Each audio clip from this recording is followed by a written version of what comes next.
آج حالات ایسے ہیں کہ خود یا تو ہم ڈھونڈنے کی کوشش کر رہے ہیں، کسی سے پوچھتے نہیں۔ اگر آپ نے کسی بھی ابھرتے ہوئے مسئلے کو دیکھا اور آپ کا ذہن الجھنے لگ گیا تو سب سے پہلی ذمہ داری ہے آپ کی مسلمان ہونے کی حیثیت سے علماء سے، محققین علماء سے رابطہ کریں اور پوچھیں کیا مصطفیٰ کریم صلی اللہ تعالیٰ علیہ وسلم کی احادیث میں، آپ کے فرامین میں، آپ کی باتوں میں کہیں اس مسئلے کے بارے میں کوئی بات ملتی ہے؟ یقیناً وہ ڈھونڈ کر تمہیں بتائیں گے۔ کوئی شوشہ خالی نہیں چھوڑا گیا ہے اسلام میں، کچھ نہ کچھ اس کے متعلق رہنمائی تمہیں ملے گی۔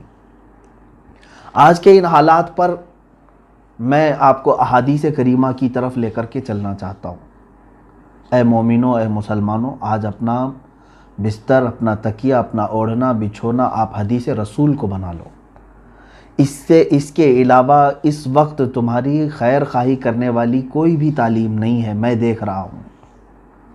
کوئی بھی دوسری نیوز، کوئی بھی دوسرے اخبار تمہاری خیر خواہی یا تمہیں صحیح علم دینے کی حد تک ہے ہی نہیں سوائے حدیث رسول صلی اللہ علیہ وسلم کے۔ میں مسلمانوں سے تو یہ ضرور گزارش کروں گا، مومنین سے، کہ تم زیادہ سے زیادہ کثرت سے رسول کریم صلی اللہ تعالیٰ علیہ وسلم کی احادیث کی طرف آؤ۔ سب سے بہترین ہدایت اگر کچھ ہے تو خود میرے آقا صلی اللہ تعالیٰ علیہ وسلم نے فرمایا، نہ خیر الہدی ہدی رسول اللہ صلی اللہ علیہ وسلم۔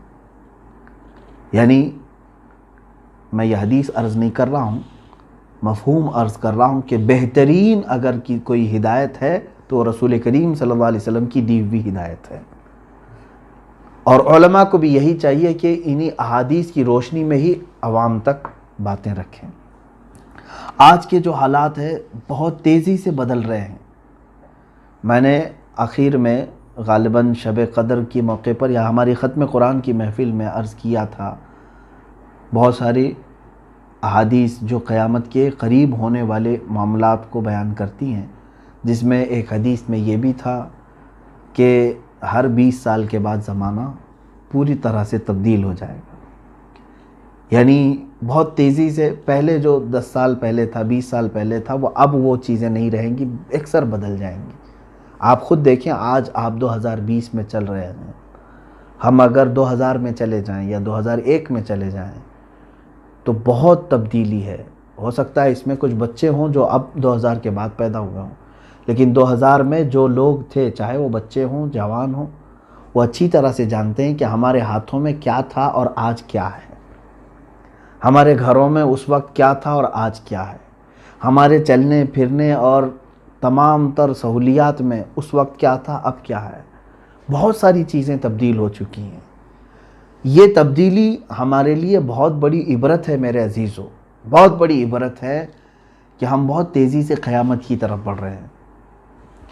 میں بہت ساری حدیثیں مطالعے میں رکھا ہوں، اب اگر اس ٹاپک پر میں بیان کروں تو مجھے لگتا ہے کہ ایک سلسلہ شروع ہو جائے گا، سیریز ہو جائیں گی۔ میں آج ابھرتی ہوئی ایک چیز کو آپ کے سامنے لانا چاہتا ہوں۔ ایک نیوز نے مجھے چونکا دیا، ایک خبر جس کو سن کر کے میں خود چونک گیا کہ اسرائیل جو پوری دنیا کی برائیوں کا جڑ بن چکا ہے یہودیوں کی وجہ سے، ورنہ تو وہ ہمارے یروشلم بیت المقدس ارض مقدس ہے، میں اس پاک زمین کے متعلق نہیں کہہ رہا ہوں، یہودیوں کی جو آماجگاہ ہے، ان کے جو فتنوں کا مرکز بنا رہے ہیں۔ تو جہاں پوری دنیا کے لیے خرابی اور بہت ساری چیزوں کو وہاں سے گائیڈ لائنز ملتی ہیں، اب ان یہودیوں کے جو ناپاک عزائم اور منصوبے تھے، پہلے سے بھی تھے، اس پر میں نے کافی بحث کی ہے اور گفتگو بھی کی ہے، خطاب کیا ہے کہ پوری دنیا کو کنٹرول کرنے کی کوشش میں لگے ہوئے ہیں۔ ایک چند یہودیوں کی یہ خرافات، انہوں نے ہیکل سلیمانی کو تعمیر کرنے کے لیے بیت المقدس کو ختم کرنے کا بھی ناپاک ارادہ رکھا ہے۔ اس کو ڈھائیں گے، مسجد اقصیٰ کو، مسجد اقصیٰ ختم کر کے وہاں پر ہیکل سلیمانی بنانا ہے، مندر بنانا ہے ایک، جو حضرت داؤد علیہ السلام کے زمانے میں تعمیر شدہ تھا، سلیمان علیہ السلام کے زمانے میں۔ یہ اتنا ہی نہیں بلکہ انہوں نے پورے اسرائیل کو گریٹر اسرائیل کا نام دیا۔ آپ بھی گوگل پر گریٹر اسرائیل ڈال کر کے دیکھیں تو آپ کو ایک میپ دکھے گا۔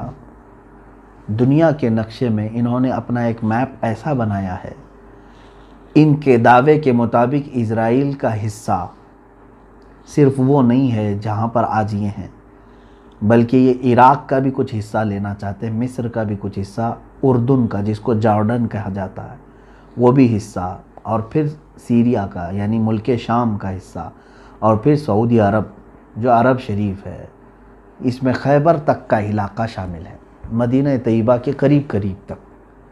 اتنا پورا حصہ ان کا دعویٰ ہے کہ یہ اسرائیل کا ہے اور وہ اس کو لے کر رہیں گے، جس سلسلے میں پوری دنیا میں یہ گھماسان ہے۔ آپ محسوس کریں گے جن ملکوں کا نام میں نے ابھی لیا ہے، انہی ملکوں میں سب سے زیادہ ابھی آپسی معاملات خانہ جنگی شروع ہے۔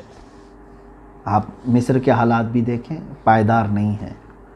عراق کو پوری طرح تباہ کر دیا گیا ہے۔ ملک شام کی حالت کیا ہے آج؟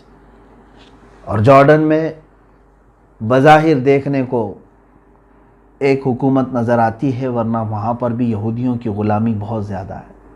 اور سعودی، ان کو تو دوسرا نام اگر یہودی کہا جائے، جو بادشاہ بیٹھے ہوئے ہیں، جو وہاں پر منتظمین ہیں، میں ان کی بات کر رہا ہوں، سارے ملک کے باشندوں کے لیے نہیں، تو میں سمجھتا ہوں کہ یہ کوئی خراب بات نہیں ہے، وہ مکمل ان کی غلامی میں ہے۔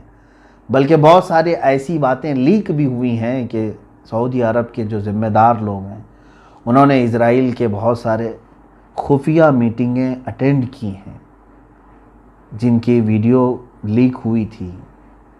کیا ضرورت تھی کہ ایک اسلامی کنٹری کو ایک اسرائیل کے یعنی وہاں کے منتظمین کے ساتھ میٹنگ اٹینڈ کرنے کی؟ بہرحال ان تفصیلات میں نہیں جاتا۔ اب جو چیز میں عرض کرنے جا رہا ہوں، اس کے لیے تھوڑی سی میں نے تمہید آپ کے سامنے رکھی۔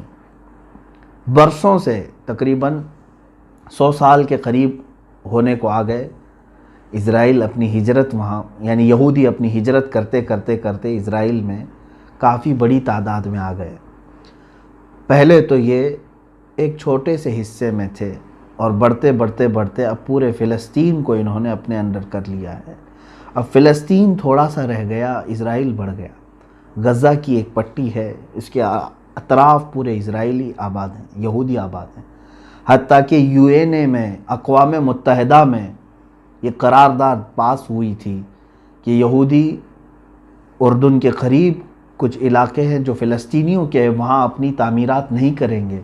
اس کے باوجود اسرائیل نے UN کی مخالفت کرتے ہوئے ابھی تقریباً 2 لاکھ یہودیوں کو اس میں آباد کیا ہے۔ کئی بستیاں آباد ہو چکی ہیں۔ میں قریب آ رہا ہوں، آپ سوچ رہے ہوں گے یہ باتیں کیوں چھیڑ رہے ہیں، میں قریب آتا ہوں آپ کے۔ یہودیوں کو لا کر کے یروشلم میں بسایا جا رہا ہے۔ یروشلم یہ وہی شہر ہے جس میں بیت المقدس ہے۔ اب یروشلم کا جو لوکیشن ہے وہ تقریباً دنیا کے 3 بڑے ادیان کے لیے مقدس ہے، عیسائیوں کے لیے بھی، کیونکہ بیت اللحم وہاں ہے، عیسیٰ علیہ السلام کی پیدائش جہاں ہوئی تھی۔ یہودی بھی اس کو مقدس مانتے ہیں اور مسلمان بھی، کیونکہ وہ ہمارا قبلہ اول ہے اور مصطفیٰ کریم صلی اللہ تعالیٰ علیہ وسلم کی معراج کا مبدأ ہے۔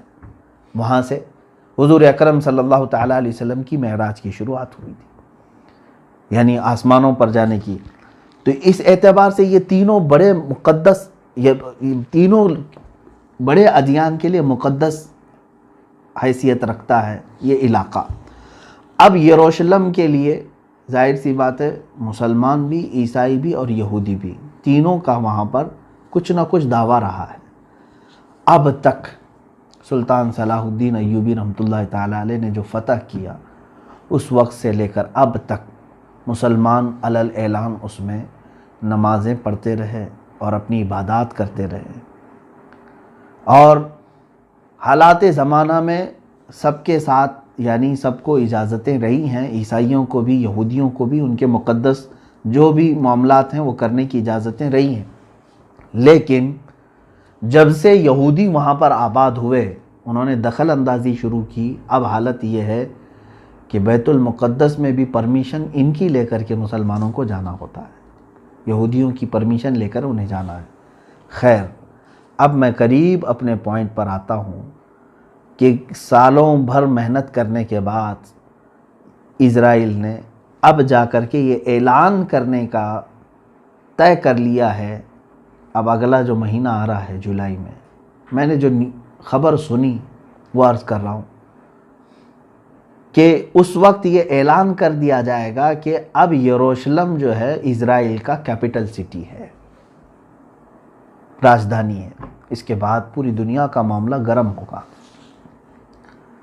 ہم جون میں چل رہے ہیں، جولائی کے متعلق میں نے سنا ہے۔ بہرحال خبر غلط بھی ہو جنہوں نے مجھے سنایا ہے، لیکن ان کا ناپاک ارادہ اس سلسلے میں ہے ضرور۔ میرے عزیزو، ان ظالموں نے جو چیزیں پلاننگ کی ہیں وہ اپنی جگہ پر، میں اب حدیث رسول کی طرف آتا ہوں۔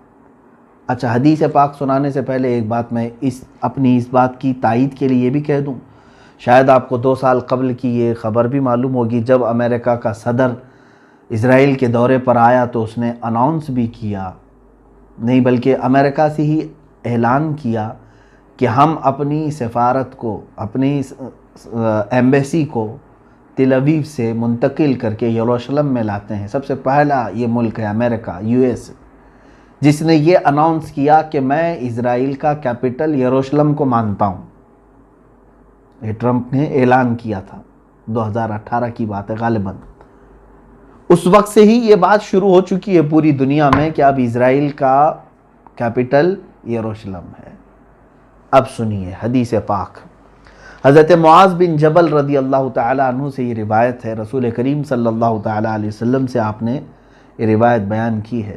اللہ کے حبیب صلی اللہ تعالیٰ علیہ وسلم نے فرمایا، عمران بیت المقدس خراب یثرب، وخراب یثرب خروج الملحمۃ، وخروج الملحمۃ فتح قسطنطینیت، وفتح قسطنطینیت خروج دجال، او کما قال النبی صلی اللہ علیہ وسلم۔ اس کے بعد حدیث کا ایک ٹکڑا ہے، اس میں جو ترتیب وار باتیں بیان کی گئی ہیں وہ بہت توجہ سے آپ سنیں۔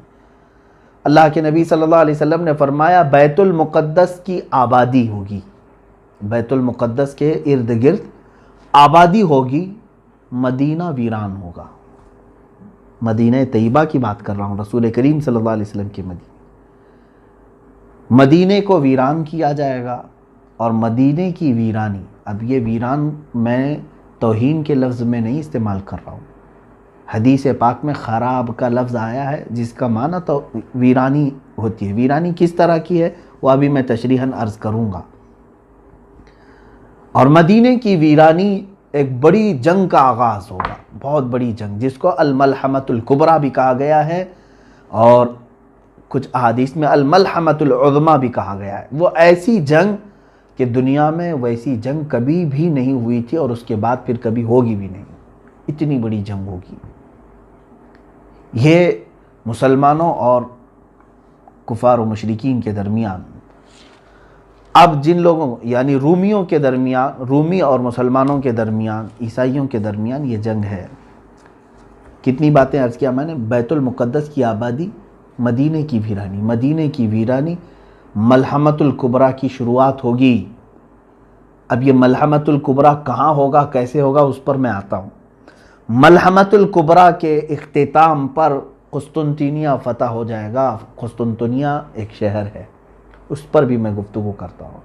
قسطنطنیہ جیسے ہی فتح ہوگا دجال ظاہر ہو جائے گا۔ یہ ترتیب ہے، بڑی نشانیوں کی ترتیب میں یہ ایک بات۔ اب اسی پر اگر گفتگو کریں تو بات طویل ہو جائے گی، اور حالات پورے کے پورے اس حدیث کے قریب آ رہے ہیں، اس لیے مجھے آج آپ کو اس حدیث کو سنانا پڑ رہا ہے۔ عزیزان گرامی وقار، اب حالات دیکھیں۔ اللہ کے نبی صلی اللہ تعالیٰ علیہ وسلم نے فرمایا عمران بیت المقدس خراب یثرب، بیت المقدس کی آبادی۔ اب اس آبادی سے مراد کیا ہے؟ محدثین دو طرف گئے ہیں۔ بعض نے یہ کہا کہ اس کے آس پاس آبادی بہت بڑھ جائے گی، اب وہ یہودی ہوں یا عیسائی ہوں یا مسلمانوں کی آبادی، کوئی بھی مطلق ہے، یعنی وہ بہت ہی بڑا شہر بن جائے گا، اور یہودی مسلسل وہاں پر یہودی کالونیاں بنا رہے ہیں۔ ابھی تقریباً ابھی اس سال کی خبر ہے، میں آپ کو بتاؤں 2 لاکھ یہودیوں کو انہوں نے آباد کیا وہاں پر، کالونیاں بنائیں، بستیاں بنائیں غیر قانونی طریقے سے، اور تقریباً 25 سال سے مسلمانوں کی دکانیں بند ہیں، تالوں پر بھی جالے لگ چکے ہیں۔ آپ جا کر کے دیکھ سکتے ہیں بیت المقدس کے ارد گرد جو کرفیو لگے ہوئے تھے وہ ابھی تک لگے ہوئے ہیں، لیکن ان کی آبادی بڑھ رہی ہے۔ اگر حدیث پاک کے مفہوم میں یہی ہے کہ ان کی آبادی ہے تو بھی کوئی حرج نہیں، حدیث پاک میں مطلق فرمایا گیا بیت المقدس کی آبادی، مگر اس کے مطابق ایک اور حدیث پاک ملتی ہے جس میں اللہ کے نبی صلی اللہ تعالیٰ علیہ وسلم نے فرمایا جب تم دیکھو گے کہ خلافت ارض مقدسہ میں جا چکی ہے تو سمجھ لو کہ بڑی نشانیاں سب ظاہر ہونے کا وقت آ چکا ہے۔ خلافت ارض مقدس کا مطلب بیت المقدس، خلافت اگر ارض مقدس میں آ گئی تو اس کا مطلب یہ ہوا کہ مسلمانوں کی خلافت پھر سے قائم ہوگی اور وہ بیت المقدس سے ہوگی۔ اب اس حدیث کے متعلق فرمایا گیا کہ اب ارض مقدس میں جب خلافت قائم ہوگی تو وہاں پر آبادی بڑھ جائے گی، کیونکہ دارالخلافہ جہاں ہوتا ہے، دارالحکومت جہاں ہوتا ہے وہ تو مین شہر ہوتا ہے، وہاں پر کثرت سے آبادی ہوگی۔ تو ایک حدیث کا مفہوم اس حدیث کا مفہوم یہ بھی ہو سکتا ہے، لیکن اب کے جو حالات مجھے نظر آ رہے ہیں اس حدیث کے مطابق 2 چیزیں کیا آپ کو ساتھ ساتھ نظر نہیں آ رہی ہیں؟ ایک طرف ان لوگوں نے بیت المقدس پر ظالمانہ جابرانہ قبضہ جمایا ہوا ہے اور کالونیاں بسا رہے ہیں، اور ان قریب آپ دیکھنا کہ اناؤنس ہو جائے گا، پورے کے پورے دنیا کو سینٹرلائز کرنے کی کوشش کی جائے گی۔ آپ دیکھیں گے ان باتوں کو، ساری بینکوں کا، ساری بڑی کمپنیوں کا مرکز اسرائیل بن جائے گا۔ آج بھی پوری دنیا میں جتنے اسلحے، ویپنز، ہتھیار سپلائی کیے جاتے ہیں اس میں سے بھاری مقدار 60 یا 70% حصہ اسرائیل کا ہے۔ پوری دنیا کو ہتھیار سپلائی کرنے میں یہ چھوٹا سا ملک بڑا کردار ادا کرتا ہے۔ بڑی بڑی کمپنیوں کے مالک اسرائیلی ہیں، آج بھی بڑی بڑی کمپنیاں ہیں جن کو گنانے میں وقت لگ جائے گا۔ یہ ساری کی ساری کہاں مرکزیت اختیار کر جائیں گی؟ اسرائیل میں۔ اب وہی ان کا جو خواب ہے، یہودیوں کا یہ خواب ہے کہ ہم گریٹر اسرائیل بنا کر کے رہیں گے، جو انہوں نے میپ میں بنایا ہے اتنا لمبا چوڑا، وہ خیبر تک کا علاقہ قبضہ کرنا ہے۔ اس اعتبار سے وہ عملی طور پر کوششوں میں لگے ہوئے ہیں، مگر میں حدیث بیان کر رہا ہوں آپ کو، بیت المقدس کے ارد گرد آبادی، مدینے کی ویرانی، ایک طرف یہ یہودی کالونیاں بسا رہے ہیں اور دور دور سے ہجرت کر کے وہاں پہنچ رہے ہیں اور ساری بڑی کمپنیوں کا مرکز یروشلم بنانا چاہ رہے ہیں۔ امریکہ نے ایمبیسی منتقل کر دی، اب اس کے بعد اس کے نقش قدم پر دوسرے ملک بھی دھیرے دھیرے اپنی ایمبیسیاں کہاں لے کر کے آئیں گے؟ یروشلم میں لے کے آئیں گے۔ دوسری طرف ادھر مدینہ طیبہ کو دیکھیں، مدینہ طیبہ مسلسل 3 ماہ ہو چکے مسجد نبوی کو بند رکھا گیا ہے۔ اب مدینہ کی ویرانی سے کیا مراد ہے؟ عزیزان گرامی، میرا کلیجہ حلق کو آ جائے اگر میں وہ حدیثیں آپ کو پڑھوں کہ سناؤں، اور یہ حدیثیں صحیح مسلم شریف میں، بخاری شریف میں، صحیح ابن حبان اور موطا امام مالک، یہ 4 مقدس اور بہت ہی بڑی کتابوں کی حدیث ہے۔ اللہ کے نبی صلی اللہ تعالیٰ علیہ وسلم نے یہ فرمایا، تم دیکھو گے عنقریب مدینے کو ایسا چھوڑ دیا جائے گا، مدینے کو چھوڑ دیا جائے گا، یہاں تک کہ اس کے رہنے والے اور زیارت کرنے والے مدینے سے خالی ہو جائیں گے اور مدینے میں درندے آئیں گے، یہاں تک کہ مسجد نبوی میں کوئی درندہ داخل ہو جائے گا۔ صحابہ اکرام رضوان اللہ تعالیٰ علیہم اجمعین نے پوچھا، یا رسول اللہ صلی اللہ علیہ وسلم، مدینہ طیبہ کے پھر پھل اور پھول جو کثرت سے ہوں گے وہ کون کھائیں گے؟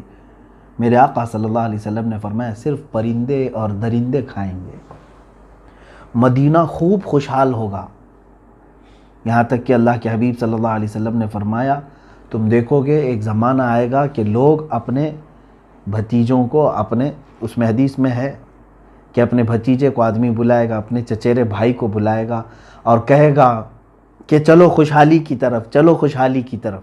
کہاں؟ مدینے میں رہنے والے لوگ یہ بول کر کے مدینہ چھوڑ کر کے جائیں گے، خوشحالی کی طرف چلو، جبکہ میرے آقا صلی اللہ تعالیٰ علیہ وسلم فرماتے ہیں کہ المدینۃ خیر لہم لو کانوا یعلمون، مدینہ ان کے لیے سب سے بہتر ہوگا اگر وہ جان لیں، اگر ان کو تھوڑی بھی شدھ بدھ ہے تو انہیں معلوم ہونا چاہیے کہ مدینہ ان کے لیے خیر ہے، لیکن وہ مدینے کو چھوڑ کر خالی کر کے جائیں گے۔ اب مدینے کی ویرانی سے مراد یہی ہے، تو وہ ابتدا ہم اپنی آنکھوں سے آج دیکھ رہے ہیں۔ مدینہ طیبہ میں رہنے والے لوگ، ہم جیسے لوگ تو دور پڑے ہوئے ہیں، میرے آقا صلی اللہ تعالیٰ علیہ وسلم کی چوکھٹ کے بوسوں کے لیے ہم منتظر ہیں۔ کئی موسم آئے چلے گئے، رمضان بھی گزر گیا، حج بھی گزر گیا، یہ وہ موسم ہوتے کہ حجاج کی زبانوں سے لبیک سنتے ہی میرے آقا کی یاد آ جاتی تھی کہ یہ نبی کونین صلی اللہ علیہ وسلم کو سلامی پیش کرنے کے لیے جا رہا ہے۔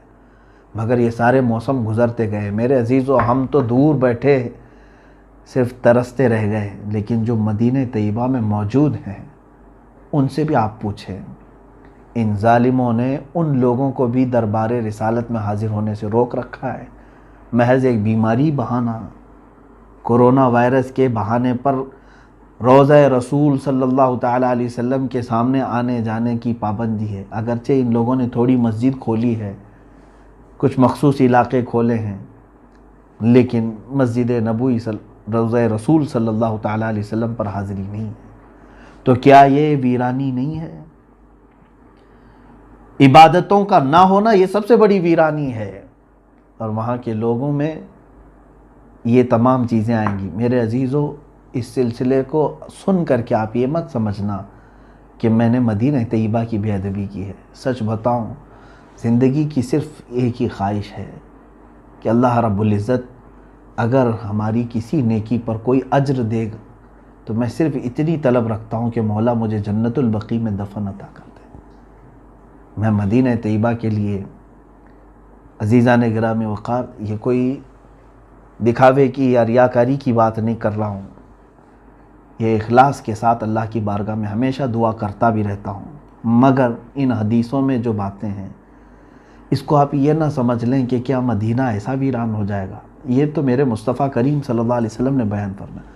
لیکن جو لوگ چھوڑ کر کے جائیں گے مدینہ، جو باشندے ہوں یا زائرین ہوں جو خالی کریں گے، ان کے بھی متعلق مدینہ طیبہ کی فضیلتوں میں میرے آقا صلی اللہ تعالیٰ علیہ وسلم نے فرمایا، صحیح مسلم شریف کی حدیث ہے، مدینہ طیبہ ایک بھٹی کی طرح ہے، آگ کی بھٹی جس طرح سے ہوتی ہے کہ لوہے کو اس میں ڈالیں تو جس طرح سے بھٹی میل کچیل کو نکال دیتی ہے، سونے کو آپ سونار کے پاس دیں وہ تپاتا ہے آگ میں، جتنا ویسٹیج ہے وہ نکل جاتا ہے، پیوریٹی باقی رہتی ہے۔ میرے آقا صلی اللہ علیہ وسلم نے فرمایا مدینہ ہر خبیث کو اپنے اندر سے نکال کر باہر کرے گا، صرف وہی رہ جائیں گے جو طیب ہوں گے، صرف وہی رہ جائیں گے۔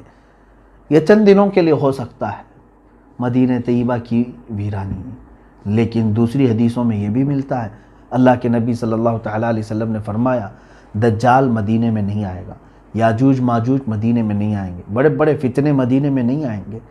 اور میرے آقا صلی اللہ علیہ وسلم نے یہ بھی فرمایا ان الایمان لا یأزر الی المدینۃ کما تأزر الحیۃ الی جحرہا، ایمان پوری دنیا سے لوٹ کر کے مدینے میں ایسا آ جائے گا جیسے سانپ گھوم پھر کر کے واپس اپنے سوراخ میں آ جاتا ہے، اپنے بل میں جیسے آ جاتا ہے سانپ۔ اللہ کے حبیب صلی اللہ علیہ وسلم فرماتے ایمان مدینے میں رہ جائے گا۔ تو ویرانی سے مراد یہ نہیں ہے کہ ہمیشہ کے لیے خراب ہو جائے گا، یہ چند دنوں کے لیے ہو سکتا ہے۔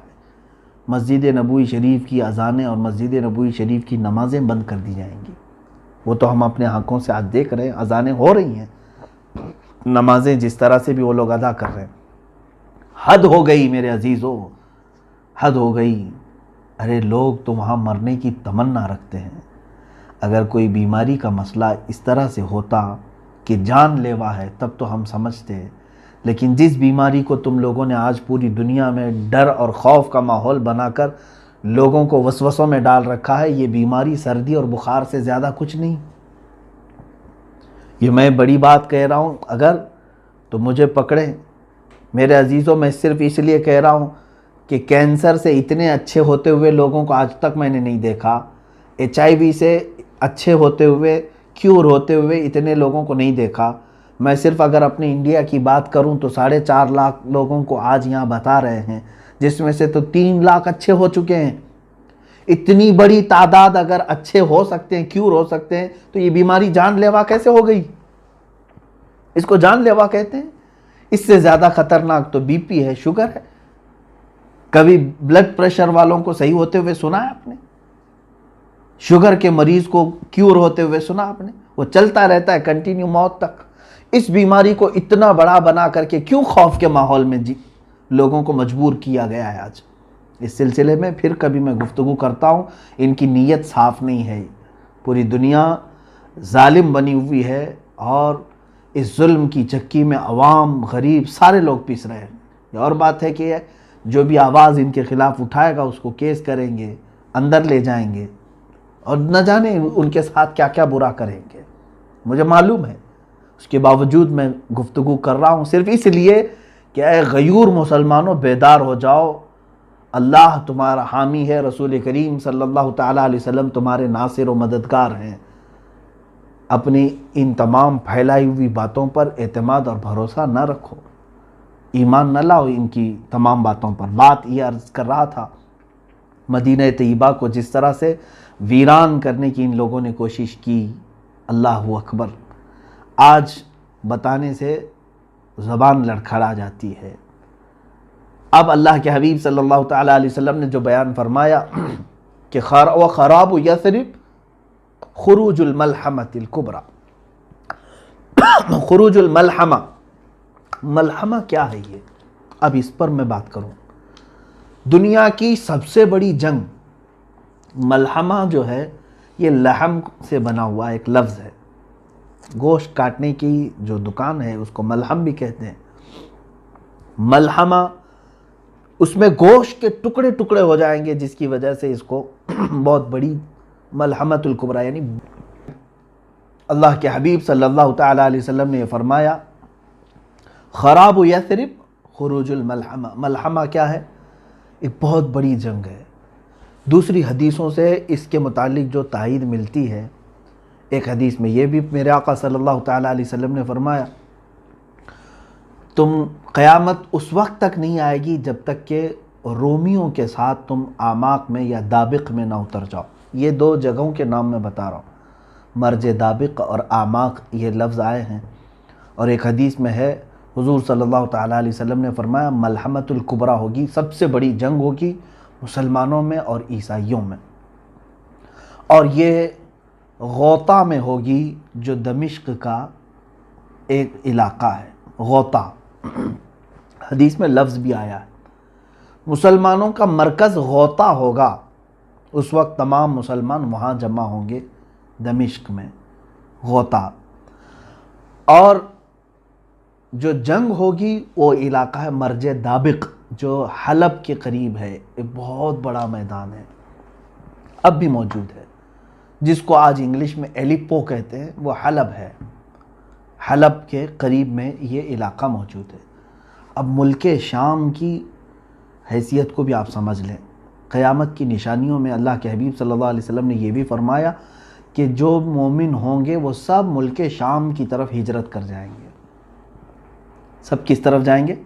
ملک شام کی طرف، جس کو سیریا کہتے ہیں، اور عربی میں کچھ لوگ سوریا کہتے ہیں۔ سیریا کی طرف سب لوگ چلے جائیں گے۔ آج آپ یہ سوچ رہے ہوں گے کہ سیریا چھوڑ کر کے لوگ جا رہے ہیں، اور ایسے حالات میں آپ کہہ رہے ہیں کہ سارے لوگ سیریا میں آئیں گے۔ چاہے پورا سیریا آج خالی ہو جائے، پھر بھی مجھے میرے آقا صلی اللہ علیہ وسلم کی حدیث پر یقین ہے، میرے آقا نے فرمایا کہ پورے مومنین ہجرت کریں گے تو ضرور وہ ہجرت کریں گے، آج یا کل تمام مومنین وہ جمع ہوں گے، کیونکہ شام جو ہے ارض حشر و نشر ہے، یعنی قیامت کا میدان ملک شام کو بنایا جائے گا۔ یہ بھی حدیث پاک میں ہے، قیامت کا میدان کہاں ہوگا؟ ملک شام کو بنایا جائے گا، اور تمام مومنین ملک شام کی طرف ہجرت کر کے جائیں گے۔ اب یہ جو ملحمۃ الکبریٰ ہے، سب سے بڑی جنگ، کتنے لوگوں کے مقابل میں آپ کھڑے ہوں گے جانتے ہیں آپ؟ ایک حدیث میں ہے اللہ کے حبیب صلی اللہ تعالیٰ علیہ وسلم نے فرمایا اس وقت رومی، پہلے سے حالات اگر میں بتاؤں تو یہ ہے کہ میرے آقا صلی اللہ علیہ وسلم نے فرمایا تم اور عیسائی، یعنی تم اور مسلمان اور رومی عیسائی صلح کے ساتھ چل رہے ہوں گے، یعنی ایک دوسرے کے ساتھ صلح کر کے ساتھ ساتھ چل رہے ہوں گے، اور ان دونوں کا جو دشمن ہوگا اس سے لڑ رہے ہوں گے۔ کئی سالوں تک یہ بات چلے گی۔ عیسائیوں کا بھی جو دشمن ہے اور مسلمانوں کا بھی جو دشمن ہے، ہو سکتا ہے وہ یہودی ہوں، اینٹی کرائسٹ جن کو کہا جاتا ہے، وہ لوگ ہوں، ان کے ساتھ لڑ رہے ہوں گے۔ اس کے بعد ایک دن ایسا ہوگا کہ ایک عیسائی رومی وہ صلیب توڑ دے گا اور بدعہدی کریں گے، اس صلح میں وہ لوگ صلح کو توڑ کر کے بد شکنی کریں گے، تو پھر مسلمانوں اور عیسائیوں میں ایک بہت بڑی جنگ ہوگی۔ اس وقت سارے عیسائی جو جمع ہوں گے، 80 جھنڈوں تلے وہ لوگ جمع ہوں گے۔ کتنے؟ 80 جھنڈے، ہر جھنڈے کے تحت، ہر جھنڈے کے نیچے 12,000 لوگ ہوں گے۔ اس اعتبار سے تقریباً کتنے ہو گئے؟ 9,60,000 کے قریب۔ 9,60,000 کی فوج ایک طرف ہوگی۔ یوں سمجھ لیں کہ مومنین کے مخالفت میں، مسلمانوں کی مخالفت میں پورا کفر جمع ہو جائے گا۔ اس میں جہاں جہاں یہ لوگ ہوں گے سب کو جمع کر لیں گے۔ یہی ملحمۃ الکبریٰ ہے، سب سے بڑی جنگ ہے۔ اور اس جنگ میں مسلمان کس طرح ہوں گے؟ بعض حضرات نے کہا کہ وہ امام مہدی کی قیادت میں لڑیں گے، لیکن حدیثوں میں ایسا لفظ تو ہے نہیں۔ ہو سکتا ہے کہ امام مہدی کے بغیر بھی لڑیں۔ قیادت کون کرے گا، کیسے کرے گا، اس کے متعلق وضاحت نہیں ملتی، لیکن البتہ یہ بات ہے کہ ان میں سے 1/3 لوگ، مسلمانوں میں سے 1/3 کے قریب 1/3 بھاگ جائیں گے۔ اور میرے آقا صلی اللہ علیہ وسلم نے فرمایا وہ ایسے ہوں گے کہ اللہ تعالیٰ کبھی ان کی توبہ قبول نہیں کرے گا، وہ ہمیشہ کے لیے مردود مریں گے، ان کی توبہ کبھی نہیں قبول ہوگی، وہ جہنم میں جائیں گے، جو میدان چھوڑ جائیں گے۔ اور 1/3 اس میں سے شہید ہوں گے، دوسرا 1/3، یعنی 3 حصے کریں گے اگر مسلمانوں کے، تو 1/3 میدان چھوڑیں گے، 1/3 شہید ہو جائیں گے۔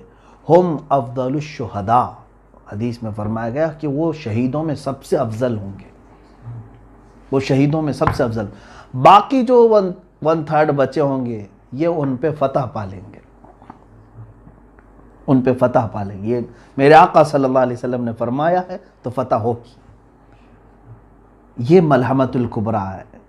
یہ کہاں لڑی جائے گی، کیسے لڑی جائے گی، سب میرے آقا صلی اللہ علیہ وسلم نے صاف بیان فرمایا۔ اس پر اور تحقیق کرو نوجوانوں، بچوں۔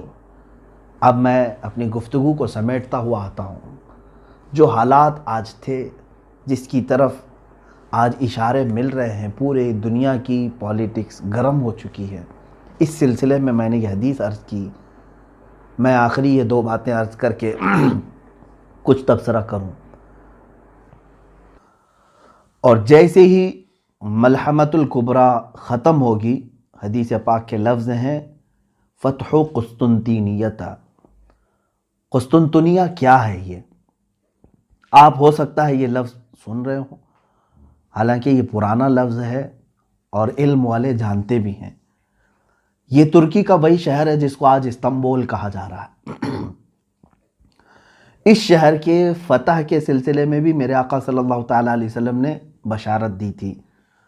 اول جیش غزاہا، ایک حدیث پاک میں ہے، وہ سب سے پہلا لشکر جو غزوہ کرے گا یا جہاد کرے گا اور قسطنطنیہ فتح کرے گا، وہ لوگ بلا حساب و کتاب جنت میں جائیں گے۔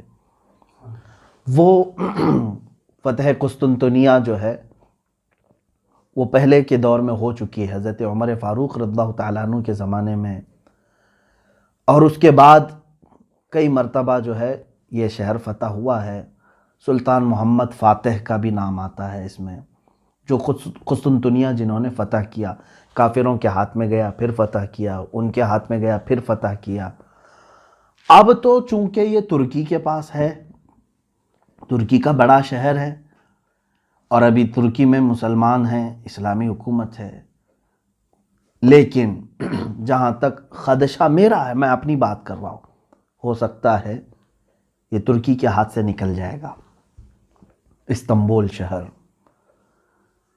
یہ پھر سے عیسائیوں کے ہاتھ میں ہو سکتا ہے چلا جائے، اور ایک زمانے تک ان کے ہاتھ میں رہے گا، کیونکہ آج کے جو حالات بتا رہے ہیں لبرلزم وہاں پر کافی بڑھ چکا ہے، جو بلکہ میں اگر بتاؤں، آپ تحقیق کریں، ترکی کی حکومت کا جو آئین ہے، وہاں کا جو نظام ہے، اس میں بھی یہ چیز موجود ہے کہ وہ ترکی کوئی ایک مذہبی حکومت نہیں، یعنی وہاں کا کوئی سرکاری مذہب نہیں ہے، بلکہ وہ جیسے انڈیا ہے سیکولر ہے، ہمارا کوئی سرکاری مذہب نہیں، اسی طرح سے ترکی کا بھی انہوں نے بنایا ہے، جب خلافت عثمانیہ ختم ہوئی تھی تب یہ بنایا گیا تھا اس طرح سے کہ موجودہ صدر نے اسلامی کام زیادہ کیے ہیں، لیکن آج بھی وہاں کا نظام ہے وہ سیکولر ہے، اور آج بھی بہت سارے وہاں امریکہ کے پٹھو موجود ہیں، بہت سارے ایسے جو منافق ہیں، وہ اپنے ماحول کو بڑھانے کی کوشش کر رہے ہیں، تو مجھے جہاں تک اندیشہ لگتا ہے استنبول ان کے ہاتھ سے جائے گا اور عیسائیوں کے قبضے میں رہے گا، چونکہ حدیث پاک میں جو ترتیب بتائی گئی ہے، پہلے عمران و بیت المقدس، بیت المقدس کی آبادی اور مدینہ کی ویرانی، مدینہ کی ویرانی ملحمۃ الکبریٰ کا ظہور ہوگا، یعنی بڑی جنگ ہوگی۔ اب وہ بڑی جنگ سالوں تک نہیں چلے گی، ایک بات یہ بھی سمجھ لے، جیسے وار نہیں ہے یہ world war first, world war two جس طرح سے ہوئی، بہت سارے لوگ اس کو ورلڈ وار 3 بھی سمجھ رہے ہیں، میں جہاں تک سمجھتا ہوں یہ ورلڈ وار 3 کی بات نہیں ہے جو ملحمۃ الکبریٰ میں بتائی گئی ہے، ورلڈ وار 3 ہو سکتی ہے آپسی ممالک میں، لیکن یہ جو ہے وہ صرف 2 دن 3 دن یا 4 دن کا ذکر آیا ہے، وار جو ہے کنٹینیو چلتی رہتی ہے، یہ جیسے جنگ بدر ہوئی 1 دن میں ختم ہوئی، جنگ احد تھی 1 دن میں ختم ہوئی، اسی طرح سے ملحمۃ الکبریٰ بھی جو ہے یہ بہت لمبے سالوں تک یا مہینوں تک نہیں چلے گی، زیادہ سے زیادہ اس کی مدت 1 ہفتہ ہو سکتی ہے احادیث پاک کی روشنی کے مطابق۔ تو عزیزان گرامی، اب ملحمۃ الکبریٰ کے ختم کے بعد کیا ہوگا؟ قسطنطنیہ فتح ہوگا، تو فتح ہونے کی جو بات کی گئی ہے، اگر آلریڈی پہلے سے وہ مسلمانوں کے قبضے میں ہے تو پھر فتح کی بات کیسے فتح کی بات کیسے ہو سکتی ہے؟ اور فتح قسطنطنیہ سے مراد اگر پہلے والی فتح جو حضرت عمر کے زمانے میں ہوئی یا سلطان محمد فاتح کے زمانے میں ہوئی، تو پھر یہ بھی ماننا پڑے گا کہ اس سے پہلے ملحمۃ الکبریٰ ہو چکی ہے، اس سے پہلے مدینہ ویران ہو چکا ہے، اس سے پہلے بیت المقدس کی یہ ساری ترتیب الٹ جائے گی۔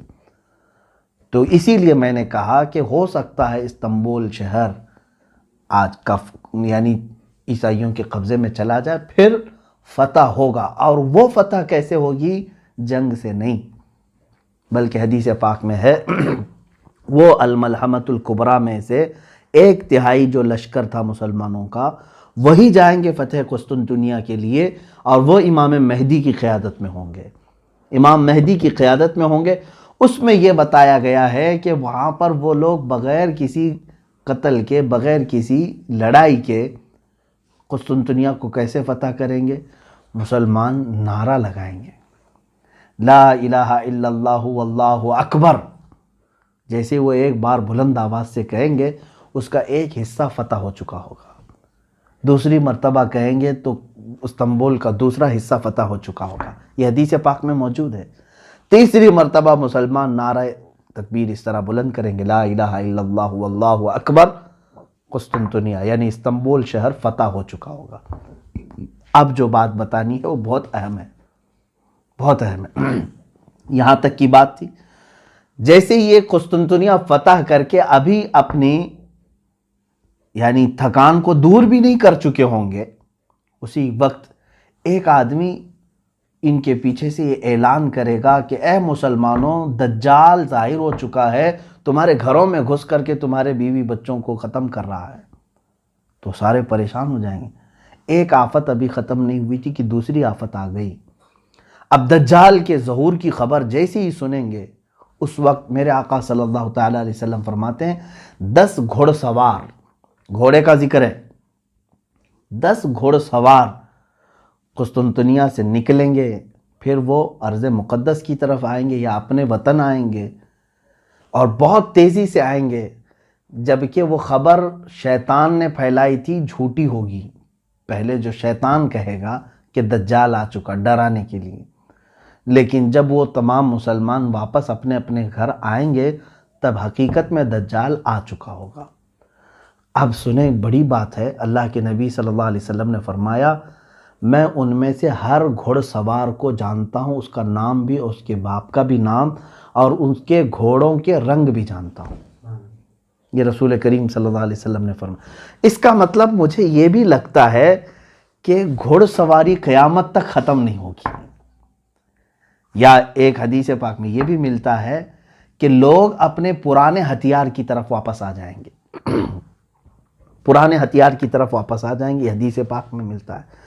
ظاہر سی بات ہے آج کے دور میں ہم سائیکل اور موٹر سائیکل پر چلنا نہیں چاہ رہے ہیں، رفتار اتنی تیز ہو چکی ہے، ہم جو ہے اب کاروں میں، اور کاروں سے زیادہ اب اور تیز ہم دیکھنا چاہ رہے ہیں، بلٹ ٹرین آ چکی ہے، اس سے زیادہ تیز ہم تو ایروپلین دیکھ چکے ہیں، راکٹ دیکھ چکے ہیں۔ اتنی تیزی کے زمانے میں پھر گھوڑے کا تصور کیسے؟ گھوڑا کیوں استعمال کرے گا کوئی؟ لیکن حدیث پاک میں اگر آیا ہے تو یقیناً میرا یقین کہتا ہے، میرا ایمان ہے یہ کہ یقیناً لوگ گھوڑے پر ہی سواری کریں گے، اور اس وقت اپنی پرانے ہتھیار، ہو سکتا ہے اس کی وجہ یہ ہو سکتی ہے، جیسے کہ ایک سائنسدان نے کہا ہے، بڑا سائنٹسٹ ہے، اس نے بھی یہ بات کہا کہ میں ورلڈ وار 3 کے بارے میں تو نہیں جانتا کہ کیسے ہوگی، بایولوجیکل ہوگی، جیسے ابھی بہت سارے لوگ کہہ رہے ہیں وائرس پیدا کیا گیا ہے، اگر پیدا کر کے ایک ملک دوسرے ملک کو تباہ کرنے کی کوشش کر رہا ہے تو یہ بایولوجیکل وار ہے، ایک دوسرے کو مطلب وبا پھیلا کر کے ختم کرنا، یا پھر ٹیکنالوجی کے اعتبار سے ہوگی کہ مطلب آن لائن جو ہے اس کا پورا سافٹ ویئر ہیک کر لیا، اس کی بینک کرپٹ کر دیا، یہ بھی ایک وار ہے، یا پھر جو ہے بارود سے ہوگی، پیٹروٹ میزائل سے ہوگی، کس سے ہوگی ورلڈ وار 3، اس کے بارے میں پکا کسی کو علم نہیں۔ اس سائنٹسٹ نے بھی یہ کہا، یہ تو مجھے نہیں معلوم کہ ورلڈ وار 3 کس طرح کی ہوگی، لیکن یہ میں ضرور بتاؤں گا کہ ورلڈ وار 4 اگر ہوئی تو پھر وہ لکڑیوں اور تلواروں سے ہی ہوگی۔ وہ کیوں؟ اس سے پوچھا گیا تو اس نے کہا ورلڈ وار 3 میں لوگ اپنے پاس جو کچھ بھی ہے ایک دوسرے پر ڈال کر کے سب تباہ کر چکے ہوں گے، ان کے پاس کچھ بھی نہیں بچا ہوگا۔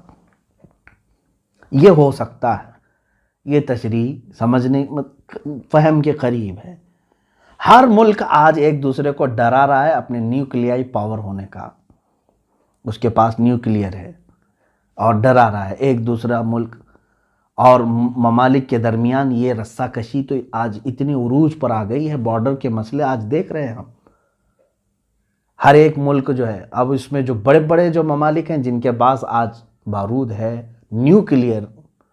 نیوکلیائی پاور ہے، اگر ان میں سے کسی نے بھی نیوکلیائی پاور کا استعمال کیا تو انجام اتنا خطرناک ہوگا۔ آپ نے تاریخ پڑھی ہوگی کہ امریکہ نے ناگاساکی اور ہیروشیما پر جو نیوکلیائی بم گرائے تھے، ایٹم بم گرائے تھے، آج سے وہ تقریباً 80 سال کے قریب ہو گئے، زیادہ عرصہ ہو گیا، 70 سال کے قریب ہو گئے، آج تک وہ زمین بنجر ہے، وہاں سے کوئی ایک سبزہ نہیں اگتا، وہاں کے لوگ معذور پیدا ہوتے رہے سالوں تک، اتنی خطرناک اس کی زہریلی گیس ہے۔ اور اگر وہ اس زمانے کا نیوکلیئر تھا، اب اس وقت اور پتہ نہیں اس میں کتنا ڈیولپ کر چکے ہوں گے۔ ایک ایک ملک کے پاس اتنا نیوکلیئر ہے کہ یہ دنیا کو پوری دنیا کو ختم کرنے کے لیے اپنا وہ استعمال کر سکتے ہیں، اور اگر کسی ملک نے تھوڑا سا بھی ایک دوسرے کے حق میں استعمال کیا تو مجھے جہاں تک لگتا ہے سارے ویپن، سارے مشینیں، ساری چیزیں ختم کر دی جائیں گی، سارے تار ٹوٹ جائیں گے، نہ کوئی مشین ہوگی، نہ کوئی موبائل ہوگا، نہ کوئی سیٹلائٹ ہوگا۔ پھر لوگ کس چیز پر آئیں گے؟ واپس اسی کلہاڑی پر آئیں گے، انہی تلواروں پر، انہی لاٹھیوں پر آئیں گے۔ تو یہ ہو سکتا ہے، اور قیامت کی نشانیوں میں یہ ہے۔ بہرحال بات میری طویل نہ ہو جائے، عزیزان گرامی وقار، آج پوری دنیا کے حالات اس طرف آ رہے ہیں، آپ غور سے دیکھنا کہ بیت المقدس کی طرف آپ کی توجہ ہمیشہ رہے۔ یہ پورے دھیان بھٹکانے کی کوشش تھی پوری دنیا میں، ہم سب کے ذہن کو دوسری طرف ڈالنے کی، کہ آج یروشلم کو کیپٹل بنانے کی یہودیوں نے ایسی سازش کی کہ پوری دنیا کو ایک وبا کے چکر میں مبتلا کر رکھا، اور سب کو ڈر کے ماحول میں، لاک ڈاؤن کے ماحول میں، کوئی پروٹیسٹ نہ کر سکے، کوئی باہر نہ آ سکے، قید کر دیا۔ ایک طرف اسلامی ممالک جن کو ہم کہہ رہے ہیں ان کو زرخرید غلام بنا چکا ہے۔ یہ سارے سعودی ہوں، جتنے بھی اس کے ہم نوا ہوں، ان میں سے کسی کے بھی اندر اس کے خلاف بولنے کی ہمت نہیں، جسارت نہیں، بلکہ اب تو یہ اپنے بارڈر بھی اسرائیل کے استقبال کے لیے کھولنے کو تیار ہیں۔ ایک بات یہ بھی حدیث پاک میں موجود ہے، اللہ کے حبیب صلی اللہ علیہ وسلم نے فرمایا ویل للعرب من شر قد اقترب، تمام عرب کے لیے تباہی ہو، ویل ہے، بربادی ہو، ایسے شر سے جو بہت ہی قریب آ چکا ہے۔ ایک حدیث پاک میں ایک ایسا فتنہ اٹھے گا کہ عرب سب تباہ ہو جائیں گے، عرب سب مریں گے۔ اب وہ کون سا فتنہ ہوگا وہ ہم دیکھ رہے ہیں، اور حدیث پاک کے لفظ یہ ہیں، میرے آقا صلی اللہ علیہ وسلم نے فرمایا اس فتنے میں جتنے عرب مارے جائیں گے وہ سب جہنم میں جائیں گے، قتلاہا فی النار۔ حضور صلی اللہ علیہ وسلم نے فرمایا اس فتنے کے جتنے مقتولین ہیں، جتنے مارے جائیں گے، وہ سب جہنم میں ہوں گے، کیونکہ یہ سب دنیاوی غرض سے لڑ رہے ہوں گے آپس میں، اور یہ دنیاوی غرض سے لڑ کر کے مر رہے ہوں گے، اور یہ جہنم میں جائیں گے۔ ہو سکتا ہے یہ وہی زمانہ ہے جس میں عرب تباہی کی طرف جائیں گے، ان کی تباہی قریب ہے۔ اور میں نے ایک حدیث پاک اس سے قبل بھی آپ کے سامنے رکھی تھی، اللہ کے حبیب صلی اللہ تعالیٰ علیہ وسلم نے فرمایا ایک بادشاہ ہے ہوگا، اس کے مرنے کے بعد اس کی گدی کو، اس کے تخت کو حاصل کرنے کے لیے 3 لوگ لڑیں گے۔